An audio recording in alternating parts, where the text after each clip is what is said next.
เครื่องซักผ้าโอภาแบรนด์ LG Made in Korea กันเลยตัวนี้เป็นเครื่องซักผ้ารุ่นใหญ่เขาเจ้าเอิ้นมาเครื่องซักผ้าอุตสาหกรรมเนาะที่ลูกค้าเห็นหลายๆห้านเฮ็ดห้านซักแห้งห้านสะดวกซักอย่างที่นี่รุ่นนี้เลยเนาะนี่แบรนด์ LG เนาะต้นฉบับเลยตัวนี้นำเข้าจากเกาหลีเลยเด้อเนาะผ่านประเทศไทยยังใหญ่จุใจเลยสำหรับบ้านพักโรงแรมหรือว่าอพาร์ตเมนต์อย่างที่เดินท่านใดอยากเอาไปเปิดห้านสะดวกซักมาปรึกษาพี่วีได้เลยเด้อจะมีตัว13กิโลและ18กิโลซัก13ซักด้านรวมอบกับ13คือกันซัก13อบ13ลูกค้าสามารถตั้งยองซ้อนกันอย่างซี่ก็ได้หรือว่าจะไปตั้งแบบเรียงกันอย่างซี่ก็ได้เด้อขึ้นกับพื้นที่ใช้งานของลูกค้าเลยถ้าจะตั้งยองอย่างซี่ต้องเอาอบขึ้นเทิงซักเอาไว้ทั้งรุมเนาะมีทั้งได้2ขนาดเท่านั้นมี13โลและ18กิโลตัวนี้ยังมีกล้องยอดเหรียญเนาะพี่มีมาแถมให้ตื่มเนาะนี่ตัวนี้พี่ตั้งมาให้ลูกค้าแล้วเอาใส่เหรียญ10 บาทเนาะเหรียญไทยตัวนี้หรือว่าลูกค้าอยากได้แบบสแกน QR code ก็มีเส้นเดียวกันเด้อกล้อง QR code เนาะมีระบบโปรแกรมใช้งานให้อีกเนาะราคาแม่นบ่แพงเลยเด้อเดี๋ยวพี่แจ้งในคลิปนี้เลยเนาะตัวนี้เป็นเครื่อง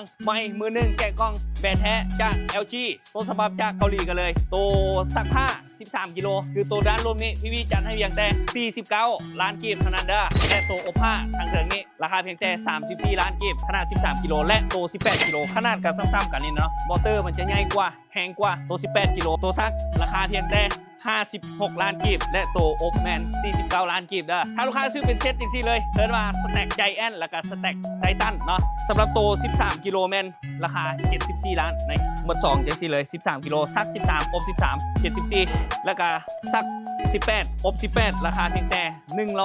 101ล้านกีบเท่านั้นเด้อพี่ว่าเป็นตาลงทุนได้ช่วงนี้กำลังหลายห้างเลยที่กำลังเปิดร้านสะดวกซักหลายๆบอลเลยเนาะสำหรับท่านใดที่อยากรู้ข้อมูลเพิ่มเติมสามารถมาปรึกษาพี่ได้เลยเด้อที่บ้านโพนปะเป้าเมืองศรีสัตนานครหลวงเวียงจันทร์เด้อได้